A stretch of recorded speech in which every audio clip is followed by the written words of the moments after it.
Европската комисија бара дополнителни информации од владата за скандалот со европските пари за земјоделците. Од Брисел за ТВ24 велат дека се свесни за ситуацијата.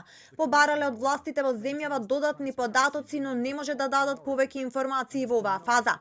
Свесни сме за ситуацијата и побаравме дополнителни информации од властите на Северна Македонија. Комисијата не може да даде дополнителни коментари во оваа фаза.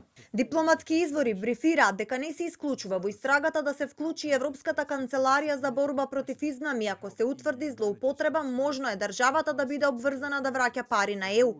Телевизија 24 испрати прашања и до ОЛАФ, дали истражува злоупотреби на ИПАРД средствата во земјава и какви ќе бидат последиците, но одговор засега нема.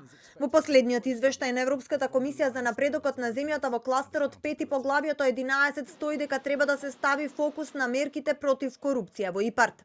Во однос на мерките против корупцијата, телата на ИПАРД се обврзани да спречуваат, откриваат и пријавуваат неправилности. Опозицијата бара оставка на министерот за земјоделие Трипуновски и итно објавување на сите документи и извештаи поврзани со ИПАРД. Порачаа дека исплатите не може да ги стопира премиерот, тоа е санкција од европскиот систем на контрола. Колку корисници веќе имаат подпишано договори, имаат вложено своји средства? Што ќе преземе владата за да ги заштити овие луѓе, бидејќи е јасно дека заради корупцијата на луѓето на Трипуновски и Мицкоски, тие се веќе оштетени.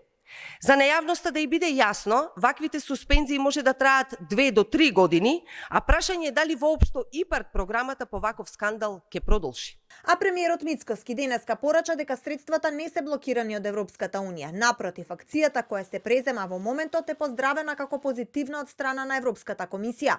Изјави дека исплатата на парите е стопирана на негово барање. Да, јас тоа го побарав затоа што мораме да видиме докаде одат злоупотребите, затоа што првичните информации велат дека не е тоа само од сега, туку и наназад е правено.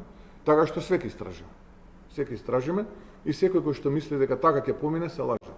Има да одговараат сите од прв до последен, кој сака нека.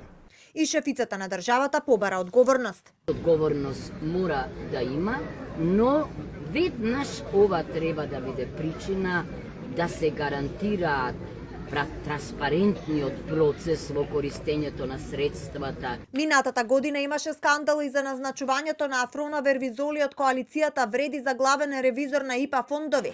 Реагираше ЕУ делегацијата во земјава која најави дека ќе го преиспита случајот, бидејќи се однесува на контрола на користењето на проекти и активности финансирани од Европската Унија во Македонија. И антикорупцијска отвори постапка. Дали несоодветно и неистручно лице е поставено за главен ревизор на ревизијата на предпристапна помош од Европската Унија.